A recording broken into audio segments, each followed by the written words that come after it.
Hello, everyone, and welcome to Get More Clients. I'm your host, Lynn Whitbeck. Business owners and entrepreneurs hire me to ignite winning sales because most are chasing down leads, lack client retention, conversion, and profit. The mission of this show is to educate, inspire, and motivate women and men around the world to build a robust sales strategy to get more clients, because many can't get more clients and haven't a clue why. You will learn to transform thinking to the client's perspective, eliminate the lengthy, chaotic sales cycle to ignite your sales and unleash lasting profits. You will also have the opportunity to connect with me further to see how I can support you beyond today. Confidence and assurance are some of those things that can be, hard to pinpoint. Some people just exude this natural confidence and assurance. The kicker is it can be learned. This is like anything else, it's a learned skill. Now, in addition, there is a shadow side. And sometimes people who are overly confident actually go to the dark side where they come across as arrogant or dismissive. And that is, like I said, that's the dark side, the shadow side that you don't want to go to. You want to exude that confidence and assurance, sort of like Elizabeth Bennet, when she would, in Pride and Prejudice, and she would walk into a room, she was confident, right? And yet she was still kind. She would actively listen. And she had those really dynamic qualities that set people who are truly confident and assured and their authentic self and comfortable in their own skin. So let's talk about that more this week, because last week on Get More Clients, I shared 3 deal point factors you must master for better sales. And today, I'm going to share why confidence and the powerful pause are crucial to resolve objections. Confidence and thoughtful pauses are crucial in resolving sales objections because they help you maintain composure, actively listen, formulate thoughtful responses, build trust, and effectively overcome your client's objections. By the end of today's shows, you will learn how to maintain your composure and deliver thoughtful responses, why active listening and watching nonverbal cues fosters client trust, what to anticipate and prepare to successfully manage client objections and overcome skepticism. By combining these elements, you can engage in meaningful conversations with your clients, address their concerns, and ultimately close the sale. All right, number 1, composure and thoughtful responses. Well, confidence allows you to maintain composure when faced with sales objections because you've got this, right? Instead of becoming flustered or defensive, that whole fight, flight, freeze, instead you're going to respond with finesse because confidence enables you to remain calm and composed. And this composure helps you think clearly and respond in measured and thoughtful ways. It enhances your credibility and professionalism. So maybe you're thinking, how do I feel confident in sales? I don't even like sales. It's just icky. I just don't get it. Well, I want to think about how do you acquire this feeling of assurance when guiding a prospect to sale? Because this is a learned skill, just like everything else. Gaining confidence in sales as a business owner and entrepreneur is a transformative process. And there are several ways to cultivate and develop confidence in sales. Now, I talked about building your value vault. I'm going to touch on that again, but go back to that episode. It's a great way to put the pieces in place for you to build your confidence and assurance.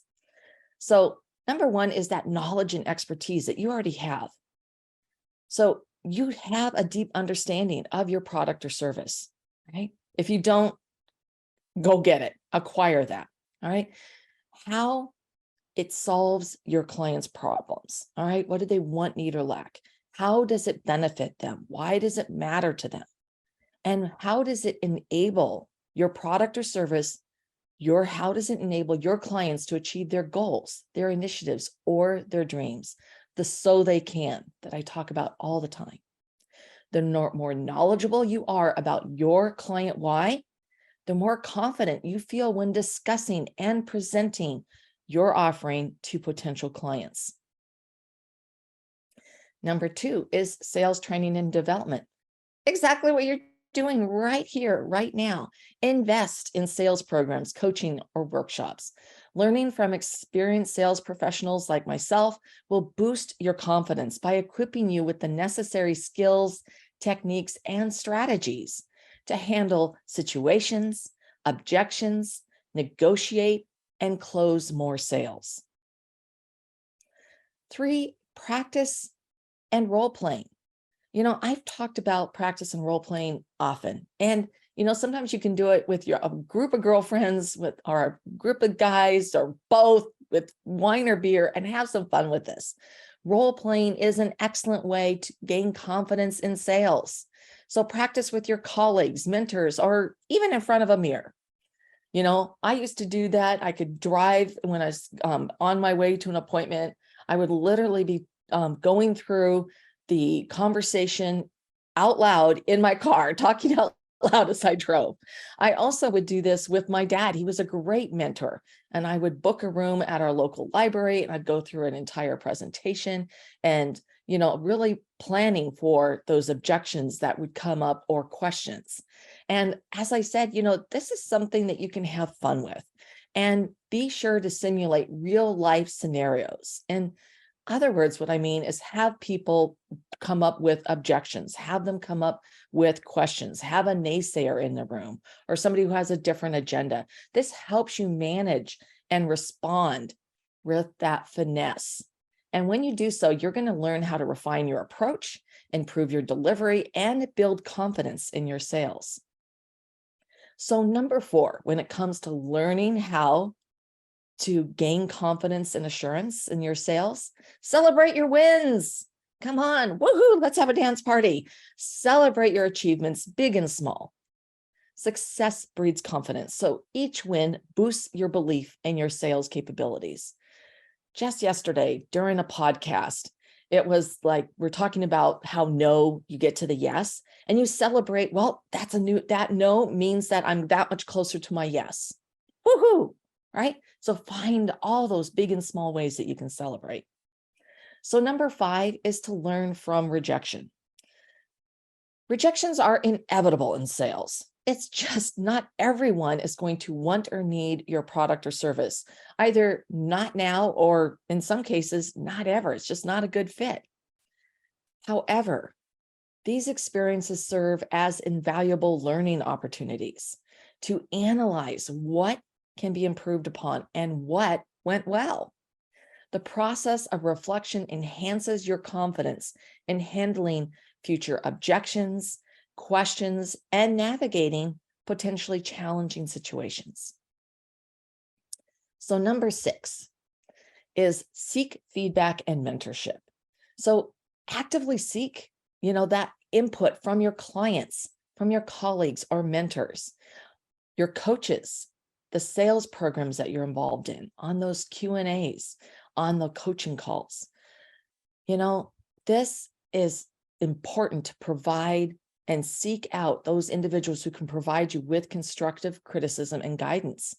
And this input helps you identify blind spots and refine your skills, build your confidence through continuous learning and personal and professional development. Lucky 7, positive self-talk and visualization. So it may sound easy to adopt a positive mindset, but you can, because you need to recognize when negative Nelly or negative Ned are trying to get a foothold in your head and just say, nope, I'm shutting you down, because you're going to remind yourself of your strengths, right? Your accomplishments and the value you bring to your clients. Now, this is where you really want to use that value vault and that I shared in a previous episode. Go back and revisit that. It's a great tool. And it also helps you visualize how you help and serve others. And affirmation techniques are also very helpful. Both of these will help boost your self-assurance and confidence in sales situations. Now, along with building your confidence and feeling great about your sales activities, the second part of sales confidence is using the powerful pause. A powerful pause enables you to gather your thoughts and prepare a response. Now, an added benefit is that it allows your client time to process the conversation. It also prevents you from doing the verbal sales vomit. You just keep talking and don't let your client get a word in edgewise. Because remember, you need to listen 80% of the time, because your prospect is going to tell you everything that you need to know to be able to move the sale forward. So using a powerful pause is a proven process to overcome sales objections. And the pause demonstrates that you're giving careful thought to your client's concerns, and you're not rushing to provide a pre-rehearsed response. All right? Because you know those objections, you've worked on your objection bank, so you have those responses, you've practiced them, and they're just part of your DNA. So it's going to be natural. It's going to be a natural flow. And the pause is very effective to project a calm and composed demeanor, and it can help instill confidence in your prospect. So sometimes a well-placed pause immediately after an objection can prompt your prospect to elaborate further or provide additional information. So I've talked about this before, where you go, smile, but you're quiet. You have that pause, and it will prompt them to fill in the blank. They'll say, oh, I need to give them more information. And this can be very valuable in understanding your prospect's concerns. So here's a bonus. When you use a neutral prompt, such as, it could be, could you tell me more about that? Or what specifically concerns you about this? It encourages your prospect to expand on their objection or their concern.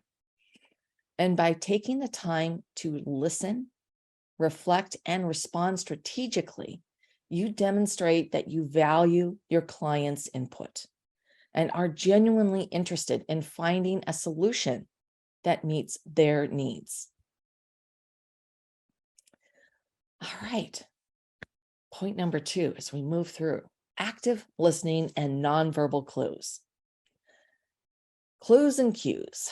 Active listening requires your undivided attention, observing the body language of your client and asking open-ended questions. Confident salespeople are more likely to be active listeners because they're using that technique of listening more than they talk. And they pay attention to their clients' objections, concerns, and underlying needs. By actively listening, you can understand the client's perspective and identify areas where mutual beneficial solutions can be found. This approach facilitates a win-win, especially in negotiations, by allowing you to tailor your responses and recommendations to address the client's specific needs. And when you know your deal points, which I talked about last week, it makes it that much easier. So active listening enables that rapport and trust with your client. It puts your client at ease and creates a positive atmosphere for open and productive discussions.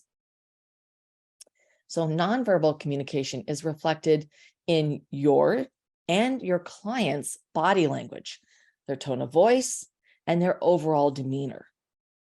Leaning in, making eye contact, and nodding are all forms of positive reinforcement and attention. Be mindful of your nonverbal cues because they can evoke a positive emotional response in others. If you're going to look down to take notes, let them know from the very beginning that from time to time, you're going to be looking down to take notes, especially like in a virtual setting, because they won't see you taking the notes. All right. That way they know that you're paying attention and that you're taking notes. All right. Conveying confidence is just contagious in a very positive, wonderful way because you inspire trust, optimism, and a sense of reassurance. And you create a more favorable emotional environment for resolving disagreements or those objections and reaching a mutually beneficial outcome. People are humans. We are a pool of emotions. And that's why active listening and those nonverbal cues is so vital. So you use this by staying composed, listening attentively, and responding respectfully. And you can prevent conflicts or misunderstandings that can hinder a win-win outcome. Remember, if something doesn't jive right or doesn't make sense, use that bonus tip. Take that powerful pause and then ask, help me understand.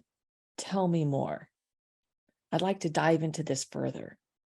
So building and preserving that strong working relationship contributes to a long-term client satisfaction and repeat business. They're going to become your raving fans and provide you oodles of referrals and additional business themselves. Isn't that what you want? All right, so let's move on to anticipate and prepare. Well, we all know that I am very big on preparation. I mean, it's literally 80% of success is being prepared. Anticipating objections and providing well-reasoned explanations will alleviate your client's concerns and demonstrate that you are knowledgeable and capable of addressing objections. Preparing an objection bank, which I've covered in previous episode, and understanding your deal points, which I shared last week, they directly boost your confidence because you already have this worked out. You already anticipated questions, objections, and areas where you may need to negotiate on, and you know what you can and cannot or will not negotiate on. So this all comes together so that you can really stand in your own power. And this is a potent combination of preparation and confidence that enhances your credibility and perceived expertise.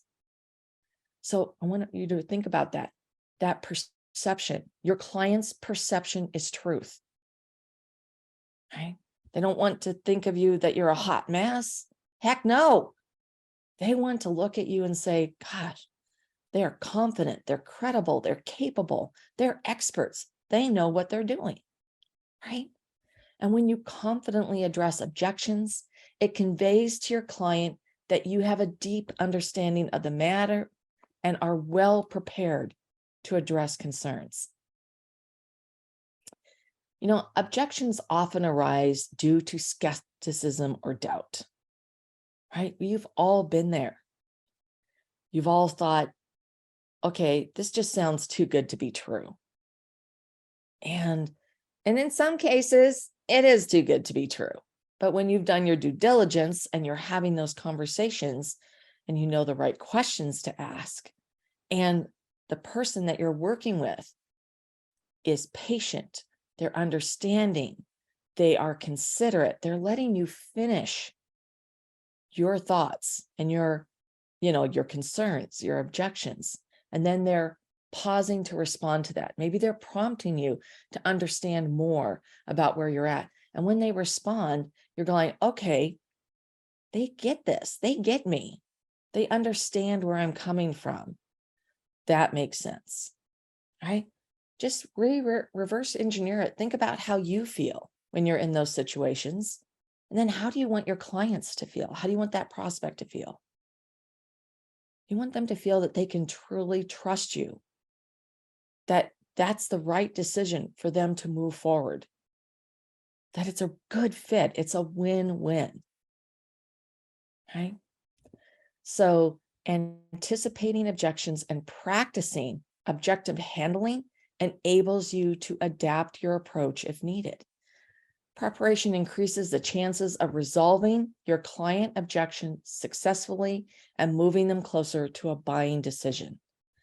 Now, you might be thinking, well, how am I really going to work on practicing this? It's not that hard, all right? There are strategic partners that you can work with. that you can bring together in a Zoom meeting and just say, hey, we're going to practice handling objections. So these are 3 of the top objections that I receive. And I'd like different people in the room to ask me those. And I'd like to know what your top 3, so we can work through this together. Have a small group. You can do that virtually, right? Once again, then ask them, what objections can you think of that I haven't considered, or questions that a client or prospect is going to ask me about my product or service, right? Get that third-party input from a trusted peer, from a non-competitive strategic partner. They're out there everywhere. You meet them in networking events. You meet them as a guest on a podcast. You meet them coming to events live and in person, right? You already know these people. And this is so important. When you practice and you prepare and you get outside input, it's going to help you prevent those blindsiding events, pow, I didn't see that coming. And if you do happen to be blindsided by a completely off the wall question, you're so much better prepared to respond, because now you're going to use the powerful pause, right? And then you're going to say, well, help me understand. Tell me more. And that gives you some time. And afterwards, you're going to say, okay, now this is a new objection. I'd never heard this before. How will I respond in the future? How can I better respond? But by asking that, and that tell me more, help me understand, you're going to get more information from your prospect to help you understand what that question really means. And because you've done all the role playing and the practicing, and you've developed your objection bank, and you know your deal points, you're going to be able to respond with finesse, right? And move the sale forward. Confidence is based on a solid foundation of knowledge and preparation. And it's about expressing yourself with conviction while remaining open to constructive dialogue and being respectful to differing opinions. While using the powerful pause as a technique to create a space for reflection and gather information and respond in a manner that addresses your client objection effectively. Confidence and powerful pauses are all about responding with finesse. So I want to thank you all for tuning in. My purpose is for you to get more clients. Bottom line, don't make this harder than it has to be. Sales should be a win-win. And on behalf of Petite to Queen, I've carved out a limited number of time slots to invite you to hop on a Ignite Your Sales call with me to see what's working, not working, and what you would love to have working. I'm going to see how I might further support you in effectively generating more leads, converting more sales, and fulfilling on your promise as a brand and organization. The fastest way to success is to assure people know that they matter. And the best way to make this happen is to build a consistent sales strategy to acquire, convert, and capitalize on every lead. You will find growing your business is easy and lucrative. Today, I shared why confidence and the powerful pause are crucial to resolve objections. The key is for you to implement these steps to stop wasting time, energy, and resources. You have the opportunity to jump in and get the support you need for true success. Say yes to you and get on a call with me. I am really, truly gifted at this, and you deserve a shortcut to your success with the right support. You can go to ptq.link/win-win. ptq.link/win-win. It's also in the show notes. And our Get More Clients program is designed for immediate on-the-fly implementation and for individuals who are committed to taking action to move their business forward. To learn more about our Get More Clients program, you can visit our website, petitetoqueen.com. It's right up there in the navigation bar, program. You can also connect with me on our website and to stay current on all of our insightful advice, breakthrough advantages, and never miss an episode of Get More Clients, please sign up for our weekly Wisdoms newsletter at petitetoqueen.com. And if you love the show and you love what we're doing, please share it with your friends, your family, your peers. We would very much appreciate it. And next week on Get More Clients, I will share 6 secrets to handle stupid questions from smart people. And remember, don't miss a single episode of Get More Clients by subscribing to the show wherever you get your podcasts. And once again, if you love the show, please share it and give us a 5-star review. We would very much appreciate it. I will see you next week on Get More Clients.